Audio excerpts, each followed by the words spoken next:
Kembali lagi di cerita Guchen. Buat yang suka cerita ini silahkan like dan share, buat yang belum subscribe, mau kapan subscribe-nya? Oke, kita langsung aja ke ceritanya. Semua diawali dengan perceraian. Bab 666-670. Shen Lang juga merasa jika Ye Dongqing bersikeras mencari seseorang untuk menjadikannya populer dan menemukan seseorang yang lebih baik daripada keluarga Shen, lupakan saja. Tetapi jika Anda menemukan pria tak dikenal dan mengatakan dia adalah tunangan Anda, apakah Anda akan menamparkan wajah keluarga Shen? Tuan Muda Shen terlalu banyak berpikir. Saya tidak perlu dengan sengaja mencari pria yang membuat Anda kesal. Dalam segala hal, pertama-tama tanyakan pada diri Anda apakah Anda layak. Ye Dongqing berkata dengan dingin dengan tangan di belakang punggungnya. Aku tidak layak. Shen Lang tidak bisa menahan tawa pada dirinya sendiri, kamu hanya berdansa dengan pria ini sekali, dan kamu bilang dia tunanganmu. Saya benar-benar melakukan kesalahan. Gu Chen merentangkan tangannya dan berkata sambil tersenyum, ini bukan pertama kalinya dia dan saya bertemu. Apa katamu? Shen Lang berbalik dan menatapnya dengan dingin. Meskipun aku tidak ingin memanfaatkan keluarga Ye, ada sesuatu yang masih ingin aku katakan dengan pasti. Lalu, Gu Chen mengeluarkan gulungan perkamen dari belakang. Ini bukti pertunangannya. Temukan cara untuk mengejarku. Jika kamu tidak dapat menangkapku, kamu akan menemukan masalah. Ini juga merupakan kesempatan yang kuberikan kepada keluarga Ye. Gu Chen mengangkat pertunangannya, dan perkamennya jatuh itu tidak memihak. Sesaat, seluruh penonton kaget. Apalagi kalimat, aku bertunangan lagi, cari cara untuk mengejarku, kalau kamu tidak bisa mengejarku, kamu akan menemukan alasannya. Kata-kata ini cukup untuk membuat semua orang yang hadir merasa kaget di luar dan lembut di dalam. Untuk bisa mengucapkan kata-kata sombong seperti itu, seseorang harus menjadi orang gila atau seseorang yang benar-benar mampu. Selamat tinggal. Gu Chen memandang sekeliling ke semua orang dan terkekeh. Kemudian keluarga Tian dan yang lainnya mengikutinya keluar. Tuan Lu, yang berdiri di sampingnya, sangat senang ketika mendengar apa yang baru saja dikatakan Gu Chen. Anak baik. Ternyata kamu adalah menantu keluarga Ye, Cheng Long Kuai. Melihat ekspresi arogan Gu Chen, sepertinya keluarga Ye masih berusaha untuk menyukainya. Menarik. Ye Dongqing memiliki perjanjian pertunangan. Saat itulah dia perlahan sadar. Apa yang bajingan ini bicarakan? Kejar dia sendiri. Apakah Liang Jingru memberinya keberanian? Teman baik, apakah momentum ini berarti wanita tertua dari keluarga Ye mengejarnya? Wanita yang bahkan tidak bisa didapatkan oleh pria muda paling bermartabat dari keluarga Shen sebenarnya sedang mengejar orang tak dikenal di Jiangsu. Brengsek. Kamu berani mengatakan apapun. Ye Dongqing berkata dengan suara yang dalam sambil memegang akta nikah. Dia hendak merobek apa yang disebut kontrak pernikahan, tetapi ketika dia membukanya, dia melihat seekor babi di atasnya, sedang memakan kubis, dan nama babi itu adalah Ye Dongqing. Kubis itu sebenarnya bertuliskan nama Gu Chen. Pada saat ini, mata Ye Dongqing sedang membunuh orang. Di luar pintu, Gu Chen juga keluar tanpa henti. Dia berpura-pura memaksa dan tetap tidak pergi. Dia sekarang bisa membayangkan ekspresi marah Ye Dongqing ketika dia melihat akta nikah. Tuan Muda Gu. Tuan Muda Gu. Saat Gu Chen berjalan cepat menuju pintu, dia mendengar suara memanggilnya dari belakang. Tuan Muda Gu, sepertinya Tuan Lu. Baru kemudian dia berhenti dan melihat ke belakang. Benar saja, Lu Zengqianglah yang bergegas menuju sisi ini. Faktanya, Gu Chen sangat kasihan pada Tuan Lu, tanpa bantuannya, dia pasti tidak akan bisa masuk. Karena itu, Tuan Lu diperingatkan oleh penyelenggara. Tuan Lu, saya minta maaf atas apa yang terjadi sebelumnya. Dia pikir Tuan Lu ada di sini untuk mengajukan pertanyaan, tetapi dia sangat antusias dan berbicara kepada Gu Chen. Dia berkata dengan sopan, ini semua masalah sepele. Lihat apa yang kamu katakan. Aku tidak bisa makan cukup meskipun aku melihat ke dalam. Bagaimana kalau kita mencari tempat untuk duduk dan istirahat yang baik? Aku akan memasak dan bersenang-senang. Bolehkah aku menghiburmu? Mendengar ini, keluarga Tian dan keluarga Chen sangat gembira. Sejujurnya, setelah sekian lama datang ke Yuzhou, ini adalah pertama kalinya seseorang menjamu dengan begitu hangat. Ketika yang lain mendengar bahwa mereka berasal dari Provinsi Barat Daya, mereka sangat jijik bahkan menolak berjabat tangan. Mereka tidak tahu sejak mapan Provinsi Barat Daya disebut miskin dan terbelakang. Faktanya, banyak tempat di provinsi lain yang tidak sebaik Provinsi Barat Daya, tetapi orang-orang ini hanya meremehkan Provinsi Barat Daya. Toh, masih ada 4 keluarga kaya yang menyokong ibu kota provinsi ini. Kalau di luar seperti ini, tidak akan ada yang tersisa. Kecuali Tuan Lu, tidak ada yang mengundang mereka secara langsung. Oke. Aku juga tidak punya cukup makanan, jadi kenapa kita tidak makan bersama? Kata kepala keluarga Chen dengan semangat. Namun, Gu Chen memandang Yaxing dan sepertinya dia tidak terlalu bersemangat. Ada hal lain yang harus saya lakukan, Anda pergi makan. Tuan Lu mengajak mereka makan.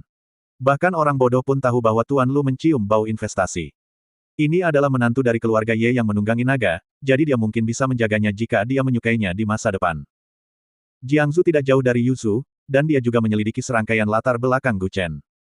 Saat ini, dia menjalankan bisnis pengobatan di Jiangsu, yang disebut makmur. Ini adalah agen umum keluarga Ye di selatan.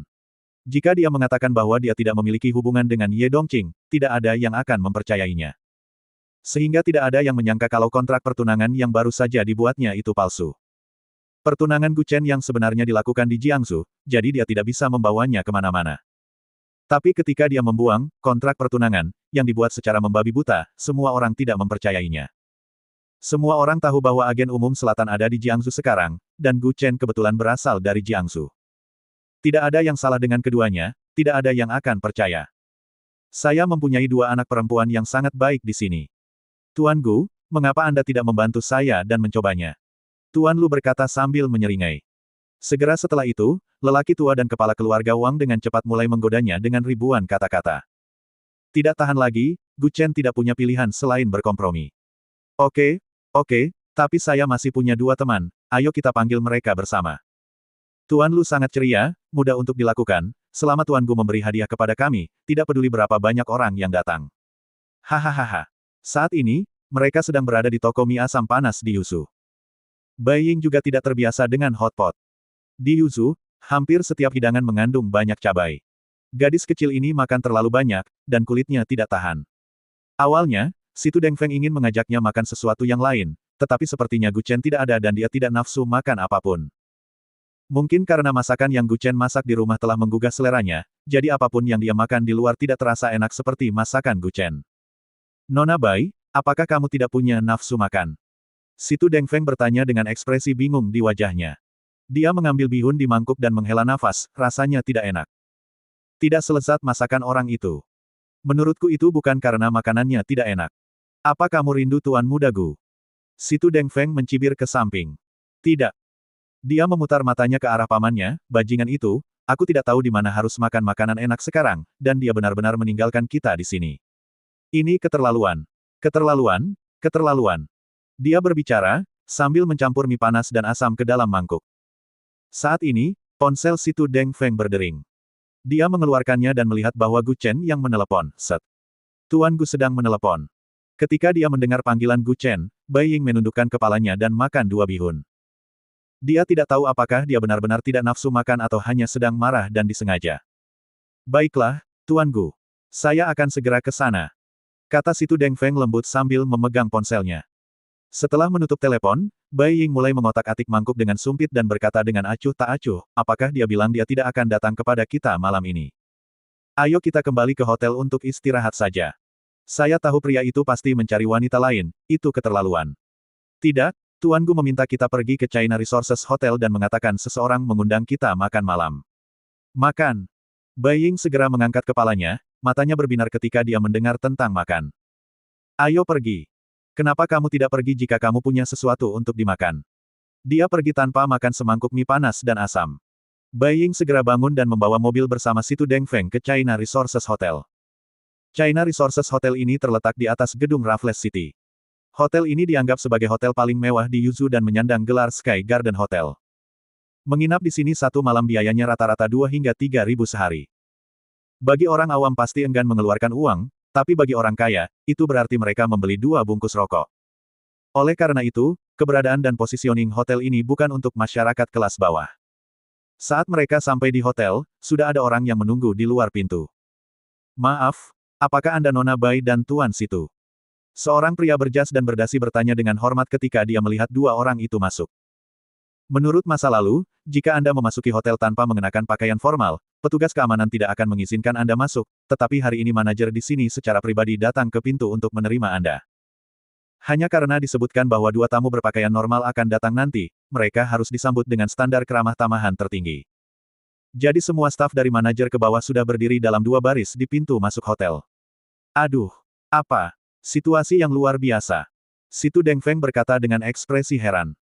Manajer lobi mengikutinya sepanjang jalan, itu saja, Tuan Gu berkata bahwa dua temannya belum datang, jadi dia memintaku menunggu di bawah. Kalian berdua adalah temannya, benar? Benar. Kami adalah teman Tuan Gu. Oke, selamat datang di China Resources Hotel. Manajer itu bertepuk tangan dan berteriak, dan staf yang berdiri di dua baris di sampingnya juga berteriak, selamat datang di China Resources Hotel. Hanya dengan formasi ini, Situ Dengfeng dan Bai Ying tercengang. Apakah Tuan Gu begitu hebat? Meskipun dia tahu bahwa Gu Chen mungkin memiliki kekuatan, dia tidak menyangka bahwa setelah meninggalkan Jiangsu, dia masih bisa hidup seperti ikan di air. Ini adalah kemampuan sebenarnya, seperti dandelion, dia akan jatuh kemanapun angin bertiup. Dimanapun dia mengakar. Apa yang sedang dilakukan orang itu? Bai Ying juga menggaruk kepalanya dan bergumam bingung. Manajer di sebelahnya juga berbisik, kalian berdua. Silakan naik ke atas. Mereka naik lift tamasya ke lantai paling atas. Seluruh lift terbuat dari kaca transparan, bahkan yang di bawah kaki pun terbuat dari kaca transparan, seolah-olah mereka sedang menginjak awan. Lampu neon berkedip-kedip di mana-mana, sangat indah, dan pemandangan malam Yuzu selalu sangat menakjubkan. Hari ini, pemandangan pertama membuka mata Bai Ying. Pemandangan malam Yuzu sangat indah. Bai Ying di jendela memandang keluar dan berseru. Tetapi ketika dia melihat kembali ke Situ Dengfeng, dia tersenyum. Seorang pria bertubuh besar sedang berpegangan erat pada pagar, tidak berani membuka matanya. Tidak mungkin kamu takut ketinggian, kan? Bai Ying tiba-tiba menyadari sesuatu dan tertawa terbahak-bahak. Situ Dengfeng juga memunggungi Bai Ying dan tersentak, entahlah, ini pertama kalinya terjadi. Saya bahkan belum pernah terbang dengan pesawat, dan saya tidak tahu kalau saya takut ketinggian. Saya merasa sangat takut dan tidak aman, dan saya tidak bisa menggunakan anggota tubuh saya. Apakah kamu tidak aman? Namun setelah Bai Ying mengatakan ini, dia merasa sedikit menyesal. Dia juga merasa sangat tidak aman dan memandang semua orang sebagai orang jahat, yang juga membuatnya sangat memberontak dan akhirnya diusir dari keluarganya. Dia diasingkan sampai sekarang. Tak lama kemudian, lift akhirnya berhenti, yang membuat Situ Dengfeng merasa lega. Dia menarik napas lega. Dia berlari keluar dari lift seolah sedang melarikan diri dan pergi ke kamar pribadi di bawah bimbingan manajer lobi. Situ Dengfeng melihat Gu Chen duduk di kamar pribadi dan berkata dengan sopan dengan tangan terlipat. Gu Chen juga menepuk pundaknya ketika dia melihatnya, duduklah di sebelahnya. Mengapa kami ingin pergi ke ruangan lain? Saya akan berada di sini. Kata Bai Ying dengan pandangan yang disengaja. Faktanya, mudah untuk dipahami bahwa itu dibagi menjadi dua meja. Orang-orang tua ini duduk di meja yang sama dengan Gu Chen. Mereka jelas ingin menjilatnya. Mereka ada di sini untuk berbicara tentang bisnis. Jika ada meja yang penuh dengan anak muda, bagaimana membuat tulang-tulang tua ini berbicara ketika orang-orang sedang duduk di meja? Jadi meja lain disiapkan di ruang pribadi di sebelahnya, terutama untuk Tian Zongyao, Chen Fangling dan anak muda lainnya untuk duduk di meja di sebelahnya. Baiklah, saya secara khusus meminta seseorang untuk membuat daging babi rebus favorit Anda. Ayo coba bagaimana rasanya masakan koki ini. Gu Chen menoleh dan menatapnya lalu terkekeh. Dia berencana untuk mengatakan sesuatu, tetapi Situ Dengfeng juga mencoba membujuknya, jadi dia membawa Bai Ying ke meja di sebelahnya. Ada pintu geser di antara keduanya. Kamar terpisah. Makanannya sama, tetapi orang-orang yang duduk di sana diatur dalam urutan yang diutamakan. Merupakan suatu kehormatan besar untuk menunggu sampai Bai Ying dan Situ Dengfeng tiba. Jika bukan karena Gu Chen, siapa di sini yang peduli dengan perasaan kedua orang ini? Ayo, kita minum bersama. Tuan Lu juga berdiri dan mengambil gelas anggur dan berkata dengan lembut. Semua orang memegang gelas anggur, dan Gu Chen juga menuangkan sedikit anggur merah ke dalam gelas. Terima kasih kepada semua orang yang telah memperhatikan saya. Saya, Gu Chen, akan minum segelas anggur ini dulu. Semuanya ada di sini sekarang. Orang-orang yang akrab dengan semua orang dapat berbicara dengan bebas. Meskipun pesta koktail sebelumnya mewah, ada eyeliners di mana-mana, dan mereka bahkan tidak berani mengambil napas. Topik ini kembali diangkat pada pertemuan keluarga kaya. Konon ada yang sengaja ingin menjatuhkan semua keluarga kaya di Provinsi Barat Daya, namun mereka hanya memanfaatkan keluarga Tian terlebih dahulu. Mendengarkan diskusi mereka, Gu Chen tidak menyangka ada teori konspirasi besar yang tersembunyi di baliknya. Maksudmu, seseorang dengan sengaja mencoba menjatuhkan grup Gu untuk mengusir semua keluarga kaya di Provinsi Barat Daya. Gu Chen juga bertanya dengan lembut sambil memegang gelas anggur. Kepala keluarga Chen juga menghela nafas tak berdaya, "Hei, Tuan Gu, ada sesuatu yang saya tidak tahu apakah harus mengatakannya atau tidak." Total aset dari 26 grup Gu tampaknya berjumlah triliunan, tetapi triliunan ini aset, itu kurang lebih milik grup Gu, jadi tidak ada orang luar yang memperhatikannya sama sekali. Tampaknya grup Gu sangat kuat, Tetapi kenyataannya internalnya berantakan. Gu Qiye juga sudah tua. Jika dia 20 tahun lebih muda, mungkin dia akan lebih baik. Kelompok ini terdiri dari 26 keluarga, dan totalnya disebut kelompok triliunan yuan. Namun jika terjadi sesuatu, Gu Qiye tidak dapat menjamin bahwa beberapa dari mereka akan bersedia mengambil tindakan penuh. Hal paling sederhana adalah ketika Gu Chen pergi ke kota Sichuan untuk membuat keributan. Awalnya, keluarga-keluarga ini sangat bersatu dan bekerja sama dengan tertib. Untuk kelompok triliunan yuan pada tingkat ini, kelompok bernilai 100 miliar yuan di Yuzhou dapat menjatuhkannya. Sebenarnya ini sepertinya konflik antar keluarga kaya, tapi jika dilihat gambaran besarnya, masalahnya menjadi jelas. Mendengar ini, Gu Chen pun meletakkan gelas anggurnya, kelihatannya terlalu jelas. Apa maksudmu?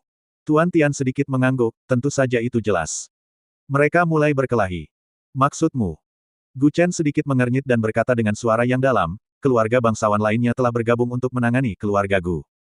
Semua orang tetap diam karena masalah ini terlalu rumit hanya menebak-nebak. Masih ada kesenjangan besar antara keluarga kaya dan keluarga bangsawan. Semua orang diam, yang berarti ini adalah persetujuan, yang berarti tebakan Gu Chen sangat akurat. Faktanya, dia sudah mengetahui hal semacam ini sejak lama. Keluarga Gu telah menjadi sasaran dalam beberapa tahun terakhir dan akan segera dikeluarkan dari keluarga bangsawan keluarga kaya lainnya. Pada dasarnya, hal ini tidak dapat disalahkan pada Tuan Gu Qi karena gagal memenuhi harapan. Bagaimanapun, ada keluarga Gu di atasnya.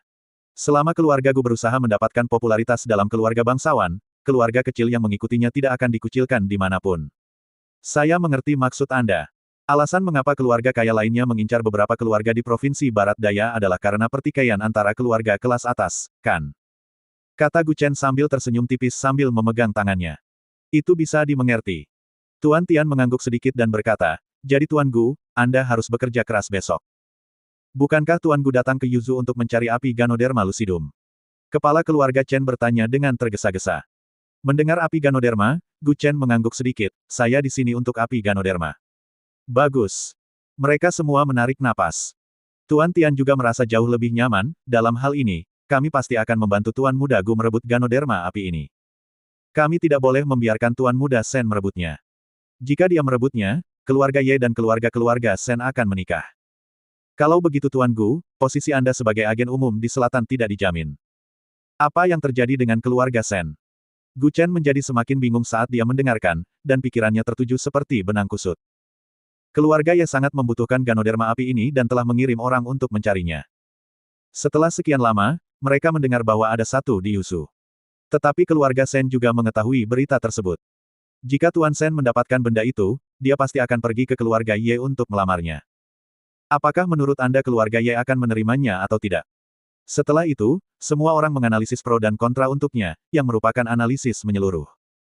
Tuan Lu di samping mendengarkan dengan penuh minat, dan sedikit penasaran apakah Gu Chen memiliki kekuatan untuk bertarung dengan keluarga Sen. Jadi, Tuan Gu, demi masa depan Provinsi Barat Daya, demi masa depan Anda, kita harus merebut Ganoderma api itu. Sekalipun kita berjuang keras, kita harus memenangkannya. Kata Tuan Tian dengan ludah beterbangan kemana-mana. Dia juga mengungkapkan posisinya di tempat, jangan khawatir, Ganoderma api ini. Saya harus mendapatkannya. Tapi, oke, kamu punya keberanian. Kalau begitu, mari kita minum lebih sedikit.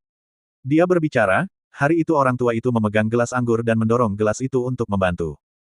Ganoderma api ini harus didapatkan, tapi benda ini bukan untuk keluarga Ye. Ini untuk perawatan medis Bai Ruohan. Adapun konspirasi di balik apa yang disebut keluarga kaya dan bangsawan, Gu Chen tidak punya waktu untuk memikirkannya, apalagi bertarung dengan orang-orang ini. Semakin sengit pertarungan di atas, semakin baik bagi perkembangan Gu Chen. Dalam hal ini, bagaimana mungkin keluarga Gu masih memiliki tenaga untuk menghadapinya? Mungkin di masa depan, ketika keluarga Gu di ibu kota kekaisaran benar-benar bereaksi, Gu Chen sudah membangun pijakan di Jiangsu, seluruh provinsi Barat Daya, dan seluruh selatan. Keluarga Gu dikeluarkan dari jajaran keluarga bangsawan, jadi terpaksa meninggalkan ibu kota kekaisaran. Tidak ada jalan keluar, hanya ada satu tempat untuk dituju, yaitu kota Sichuan, Provinsi Barat Daya. Saat itu, ada banyak keluarga Gu di seluruh kota Sichuan. Jika keluarga Gu ingin memasuki ibu kota kekaisaran dan datang ke Provinsi Barat Daya, yang harus mereka lakukan hanyalah mengandalkan kata-kata Gu Chen. Terbukti dengan sendirinya siapa warisan keluarga yang asli. Tentu saja, ini hanyalah gagasan Gu Chen. Dia berharap pertarungan di ibu kota kekaisaran berjalan lancar dan keluarga kaya akan mengusir keluarga Gu dan kemudian mundur ke provinsi Barat Daya dan datang ke wilayahnya. Gu Chenlah yang akan mengambil keputusan akhir. Saat ketiga keluarga Gu bergabung menjadi satu, mereka akan menjadi sangat kuat. Sekarang semua orang di meja sepertinya berpikir bahwa Gu Chen pasti akan mengambil Ganoderma api hanya untuk Ye Dongqing.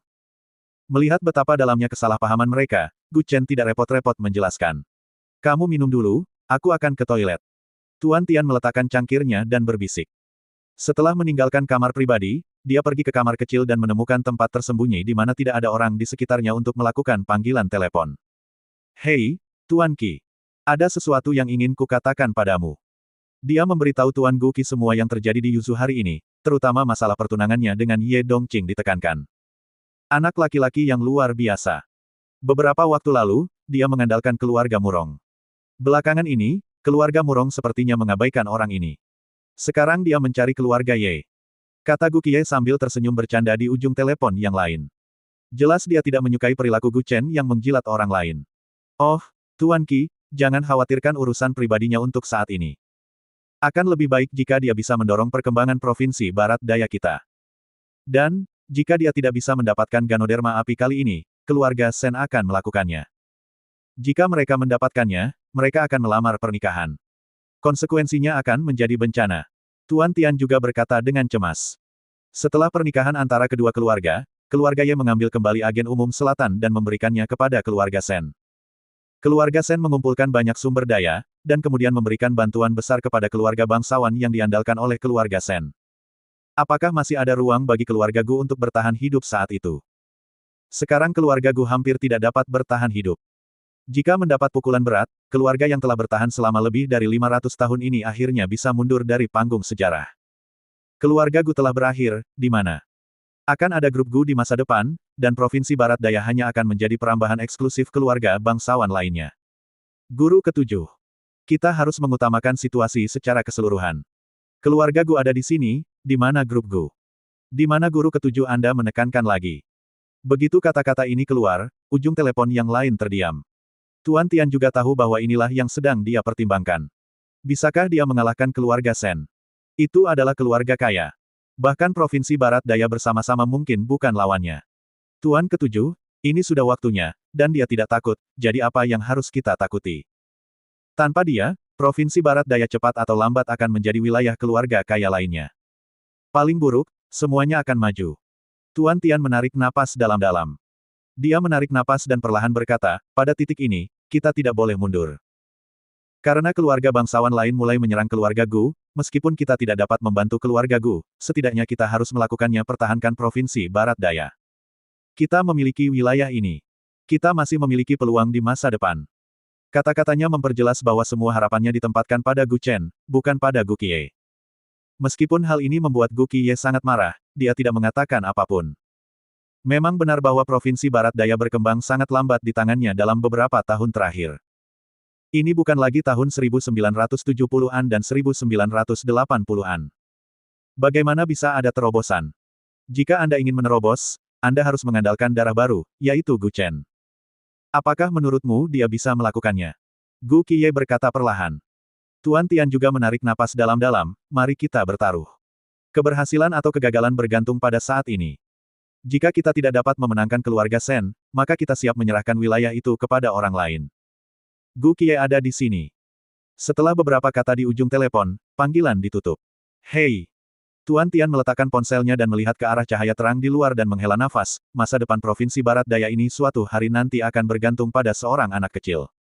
Sekarang semua orang mempertaruhkan seluruh uangnya pada Gu Chen. Masa depan Provinsi Barat Daya dan grup Gu semuanya dipertaruhkan pada seorang pemuda.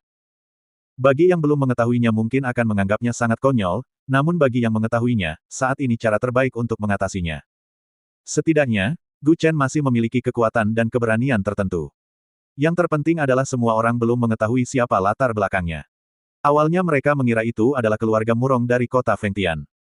Tentu saja, dengan dukungan raksasa utara ini, Gu Chen pasti akan mendapat bantuan di masa depan. Namun selama periode ini, keluarga Murong sepertinya telah menghapus segala sesuatu yang berguna bagi Gu Chen, dan juga dengan jelas menarik garis yang jelas dengannya. Hal ini membuat Gu Qiye berpikir bahwa dia memiliki kesempatan untuk membalas dendam, namun dia tidak menyangka bahwa pria ini dan Ye Dongqing masih bertunangan. Sekarang semua orang perlahan-lahan menyadari bahwa ketika Anda mengira ini adalah pendukungnya, itu pasti bukan pendukung sebenarnya. Namun untuk saat ini, semua orang masih berharap keluarga Ye bisa diandalkan untuk bertahan dalam kurun waktu tersebut.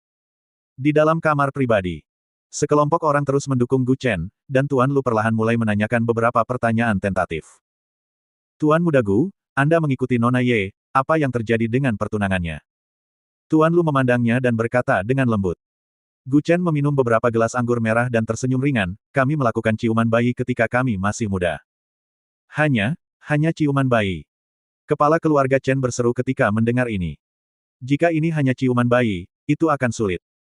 Sekarang sebagian besar keluarga Ye condong ke keluarga Shen, tetapi jika Gu Chen bisa mendapatkan Ganoderma api ini dan memiliki kontrak pernikahan, dia pasti bisa mendominasi. Kalau begitu, Tuan Gu, apakah Anda tidak takut Nona Ye tidak mau mengakuinya? Kita sekarang berada di era ini, dan keluarga Ye bisa tidak mengakui mantan kerabat bayinya. Dia juga bisa mengabaikan pertunangan ini.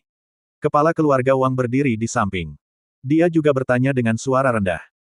Gu Chen sudah sedikit mabuk, setidaknya wajahnya memerah, apa yang kamu takutkan?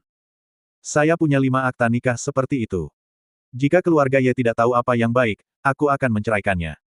Semuanya. Semua orang juga mengangkat mulut mereka dengan sedikit malu. Apa latar belakang keluarga Ye? Ia termasuk keluarga kaya raya. Kekuatannya mungkin hampir sama dengan keluarga Gu. Bahkan sekarang, jika kamu tidak bisa mengejar ketinggalan, jarak antara kamu dan keluarga bangsawan tidak terlalu besar. Jika ada yang bisa berdiri di pohon besar keluarga Ye, dia akan bangun sambil tersenyum. Tapi Gu Chen sebenarnya berpikir bahwa keluarga Ye Dongqing seharusnya tidak tahu apa yang baik dan apa yang baik, kalau tidak semuanya akan berakhir. Omong kosong orang mabuk, omong kosong pria mabuk.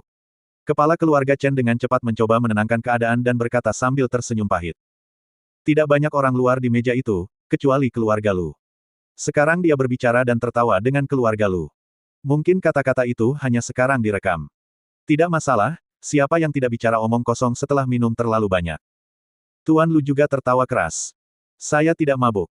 Saya hanya minum 2 kilogram wine, bagaimana saya bisa mabuk?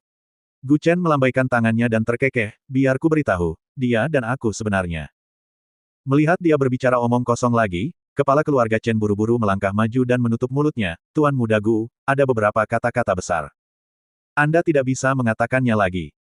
Kami tidak peduli, tetapi jika orang lain mendengar dampaknya, itu akan sangat buruk. Gu Chen juga terdiam. Dia tidak mengatakan apa-apa. Selain itu, dia tidak membual. Dia ingin mengatakan bahwa mungkin keluarga Chen dan keluarga Wang takut Ye Dongqing pernah tinggal di rumahnya sebelumnya. Memang benar, tak seorang pun akan menganggapnya serius. Baiklah, ayo minum, minum lagi, Gu Chen memegang gelas anggur dan tersenyum pahit. Melihat dia akhirnya berhenti berbicara omong kosong, semua orang terus minum anggur, gelas demi gelas. Mereka minum sampai tengah malam. Semua orang bergelantungan. Keluar dari hotel. Tuan Muda Gu, izinkan saya membukakan hotel untuk Anda. Tuan Tian memandangnya dan berkata dengan lembut. Semua orang banyak minum malam ini. Bahkan Gu Chen, yang biasanya banyak minum, sedikit mabuk karena semua jenis anggur asing, tetapi satu-satunya hal yang baik adalah dia masih sangat sadar. Tidak perlu, kami punya tempat tinggal sendiri. Gu Chen juga melambaikan tangannya dan berkata dengan lembut. Kalau begitu, sampai jumpa besok. Sampai jumpa besok. Segera, sekelompok orang berpisah di depan pintu hotel. Pegang aku. Gu Chen menatap situ Deng Feng, lalu mengedipkan mata pada Bai Ying, pegang aku juga. Lalu mereka berdua tampak bingung. Mereka mendukung Gu Chen dari satu sisi ke sisi lainnya. Meskipun dia banyak minum dan tampak sedikit mabuk, dia mungkin masih sadar dan tidak terlalu mabuk. Tuan Muda Gu, apakah kamu mabuk? Situ Deng Feng bertanya dengan suara rendah. Seseorang sedang menatap kita dalam kegelapan. Situ Deng Feng hendak berbalik dan melihat sekeliling, tetapi dihentikan oleh Gu Chen, jangan melihat. Orang itu ada di balik pohon di seberang. Jika tebakanku benar, itu keluarga Shen. Seseorang datang ke pintu. Kita harus segera pergi. Saya curiga orang di sini jahat. Setelah mengatakan itu, mereka bertiga berjalan turun dari pintu hotel. Gu Chen bisa merasakan ada beberapa orang tidak jauh di belakang mereka. Selain itu, Gu Chen juga mendengar suara khusus. Mereka punya senjata. Mereka bertiga dengan cepat mempercepat langkah mereka dan berbelok ke gang. Orang-orang itu tidak menyembunyikannya sama sekali, mereka mengeluarkan senjata dari saku dan melepaskan beberapa tembakan ke belakang. Untungnya, Gu Chen dan yang lainnya bersembunyi di gang tepat waktu. Keterampilan menembak lawan cukup bagus. Sepertinya mereka ada dua. Saudara situ, satu untuk kita masing-masing. Kata Gu Chen dengan seringai di wajahnya. Situ Dengfeng juga tersenyum nakal, Tuan Muda Gu, jika Anda ingin lebih murah hati, serahkan keduanya kepada saya. Tidak, senjata di tangan mereka adalah MUP-306. Ada 8 peluru di dalamnya, jadi bertarung langsung pasti tidak mungkin, ayo bertarung dalam pertarungan jarak dekat.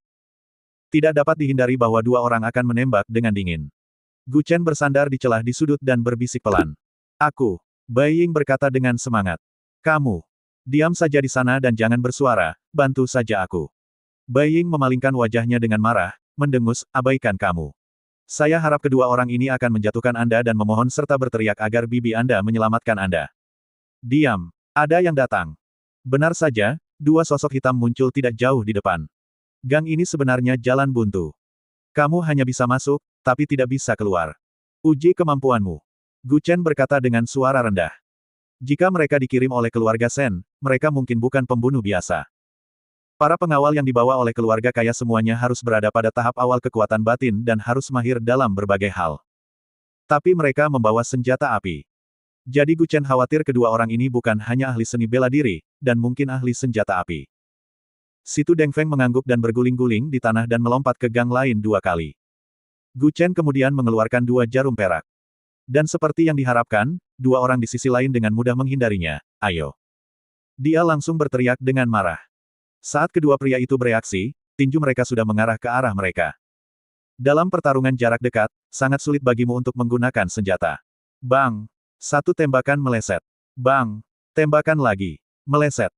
Gu Chen memukul pergelangan tangan pria itu dengan backhand-nya, dan pistol yang dipegangnya terbang ke udara dan mendarat tepat di tangan Gu Chen. Dia langsung membongkar pistol itu dengan cepat.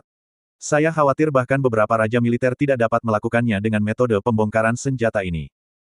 Setelah membongkar pistolnya menjadi beberapa bagian, Gu Chen mengangkat kepalanya dan mengaitkan tangannya ke pria itu, ayo. Brengsek. Pria berjas itu tiba-tiba merasa terhina dan mengangkat kakinya ke arah Gu Chen. Sejak dia melangkah keluar, Gu Chen sedikit kecewa. Di mata para ahli, langkah pertama Anda telah memperlihatkan kekuatan Anda. Jelas sekali, ini hanyalah seorang pejuang dalam tahap awal kekuatan batin. Dalam 3 gerakan, dia dikalahkan oleh Gu Chen. Gu Chen meraih pergelangan tangannya. Ibu jari dan jari telunjuknya kapalan, yang menunjukkan bahwa dia adalah tangan yang baik dengan pistol. Ketika pria di sebelahnya melihat ini, dia mengambil pistol dan bersiap untuk melawan, tapi dia sudah bertarung dengan Situ Dengfeng. Yang pertama adalah tahap awal kekuatan dan energi internal, dan yang lainnya adalah tahap tengah. Menghadapi Gu Chen dan Situ Dengfeng, itu hanyalah udang kecil, dan diselesaikan dalam hitungan menit. 2 menit kemudian, kedua pria itu tergeletak di tanah dengan luka-luka. Tuan Gu, bagaimana kita harus mengurusnya? Situ Dengfeng menoleh dan menatapnya dan bertanya dengan lembut. Gu Chen meletakkan tangannya di punggungnya dan berkata dengan tenang, keluarga Sen tidak akan mempermudah saya, jadi bagaimana saya bisa membuatnya lebih mudah? Dimengerti. Dia keluar dari gang dulu. Bisa dikatakan Situ Dengfeng sangat familiar dengan hal-hal tersebut. Dini hari berikutnya. Di klub genting. Lelang yang sangat besar akan diadakan di sini hari ini, yang dinanti-nantikan oleh banyak bangsawan kaya. Seluruh tempat mempunyai kerjasama keamanan dengan militer, dan dikelilingi oleh tentara dengan peluru tajam. Setiap orang yang hadir saat ini mungkin adalah orang yang memiliki pengaruh besar. Jika terjadi sesuatu pada seseorang, kemungkinan besar akan menyebabkan perekonomian suatu wilayah mengalami kemunduran dan keruntuhan. Oleh karena itu, keselamatan menjadi prioritas utama.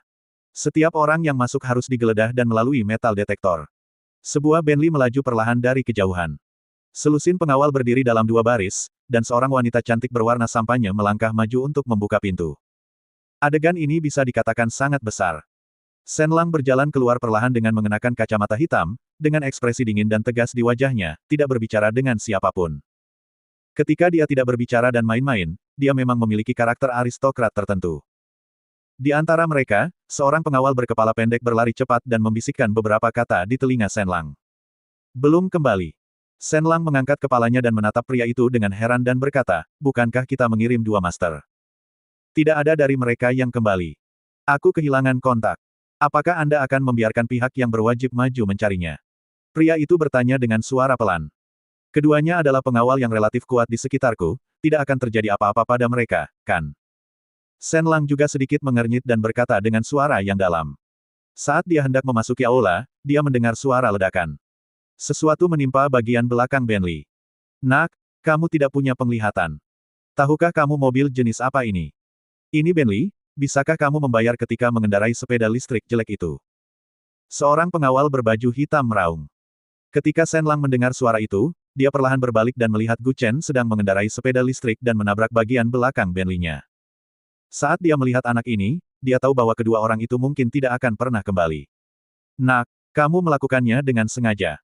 Shen Lang menatap Gu Chen dan berkata dengan suara yang dalam karena marah. Gu Chen juga meletakkan mobil listrik di sebelahnya. Hei, bagaimana ini bisa disengaja? Remnya tidak berfungsi dengan baik, jangan salahkan aku Tuan Shen. Hahaha. Menurut Anda, apa yang harus saya lakukan? Saya akan membayarnya. Saya masih pantas mendapatkan Bentley yang rusak. Gu Chen merentangkan tangannya dan tersenyum dengan santai. Bentley rusak. Harganya 7 juta untuk jumlah uang yang begitu kecil, tapi ternyata itu adalah Bentley yang rusak di mulutnya. Serusak apapun, apakah masih lebih baik daripada mengendarai sepeda listrik? Kamu bayar. Apa kamu punya uang ketika kamu naik sepeda lusuh? Teriak pengawal di sebelahnya dengan marah. Gu Chen mengeluarkan ponselnya dan menghitungnya, lalu tersenyum dan berkata ini hanya goresan kecil, dan dengan sedikit pengerjaan lembaran logam, mungkin perlu biaya 5.697 untuk memperbaikinya. Saya akan memberi Anda 5.700, jadi Anda tidak perlu mengembalikan 3 yuan itu. Saat dia mengatakan itu, dia mengeluarkan tepat 5.700 yuan dari sakunya. Shen Lang mengerutkan kening dan tinjunya terkepal erat. Terutama apa yang dikatakan Gu Chen, kamu tidak perlu mengembalikan 3 yuan. Apakah kamu ingin mati? Shen Lang menatapnya dan berkata dengan marah. Gu Chen juga menamparkan uang itu di dada pengawalnya dan berkata sambil tersenyum tipis, aku ingin mati, tapi kamu tidak bisa membunuhku. Kamu. Dia dalam kemarahan, dan kukunya akan dimasukkan ke dalam daging. Saya harap Tuan Shen lebih berhati-hati dan tidak selalu melakukan trik kekanak-kanakan. Jika tidak, memperlakukan Anda sebagai lawan saya akan menjadi penghinaan bagi saya. Lebih dari selusin pengawal segera mengerumuni. Mereka mengepung Gu Chen. Shen Lang memandangnya dan melihat tekad dan kekejaman di matanya. Anak ini tidak mudah untuk dihadapi. Entah kamu melakukannya di depan banyak orang, atau keluar dari sini. Kata Gu Chen berkata lembut dengan senyuman di bibirnya. Dia terus berjalan menuju pintu masuk klub, namun tak seorang pun dari lebih dari 20 pengawal yang mengepungnya berani melangkah maju dan menghentikannya. Kamu pantas berada di sini. Apakah ada tempat untukmu di sini? Shen Lang melihat punggungnya dan terkekeh. Gu Chen mengeluarkan sesuatu yang mirip tiket dari sakunya, maaf, kursi VIP. Kalau begitu saya masuk dulu dan menunggu Tuan Shen. Spesifikasi lelang ini sebenarnya tidak setinggi resepsi kemarin. Hanya orang-orang dari keluarga kaya, serta beberapa tokoh politik, militer, dan tokoh populer yang dapat menghadiri resepsi tersebut. Namun, ambang batas lelang ini ditetapkan. Melihat punggung arogan pria ini hampir membuat amarah Shen Lang meledak. Dia masih meremehkan kekuatan anak ini. Dia tidak hanya bisa bertarung, dia juga sangat tidak tahu malu. Tidak ada seorang pun dengan latar belakang keluarga yang bisa melakukan hal ini. Misalnya, mengendarai sepeda listrik untuk pergi keluar. Jika itu adalah Shen Lang, dia pasti tidak akan bisa melakukannya. Tapi berbeda dengan Gu Chen, apalagi 10 juta yuan, jika Anda memberinya 1.000 yuan, dia tidak hanya bisa mengendarai sepeda listrik, tetapi juga mengendarai sepeda listrik untuk mengantarkan makanan. Shen Lang juga berjalan menuju pintu, memandang pria yang membiarkannya melewati pintu dan berkata dengan suara yang dalam, berapa banyak aset yang baru saja ditunjukkan orang itu. Saat memasuki lelang ini, akan ada pengenalan wajah itu menunjukkan batas aset Anda. Jika Anda sudah mencapai level tersebut, Anda harus memiliki aset minimal 50 juta untuk bisa masuk ke sini. Maaf, Tuan Shen, ini adalah privasi pelanggan dan saya tidak berhak mengungkapkannya. Pria itu mengangguk sedikit dan berkata dengan lembut. Ekspresi Shen Lang berubah, izinkan saya bertanya kepada Anda untuk terakhir kalinya berapa banyak aset yang baru saja dimiliki orang itu. 120 juta. Pria itu segera mengubah nada suaranya dan berkata dengan takut-takut, Tuan Muda Shen, saya juga bertindak sesuai dengan peraturan dan ketentuan. Jangan dianggap serius. Hanya 120 juta. Shen Lang tidak bisa menahan diri untuk tidak meringkuk, tetapi memikirkannya, dia mendengar bahwa orang ini baru saja mengambil hak agenan keluarga Ye untuk melakukan bisnis bahan obat. 1 atau 2 miliar sudah cukup untuk menghancurkan langit. Haha. Hanya penjahat yang sedikit sukses. Nanti aku akan memberitahu dia apa yang disebut keluarga kaya. Tidak semua orang bisa berpura-pura pantas di depanku. Kata Shen Lang dingin dengan tangan di belakang punggung. Bersambung.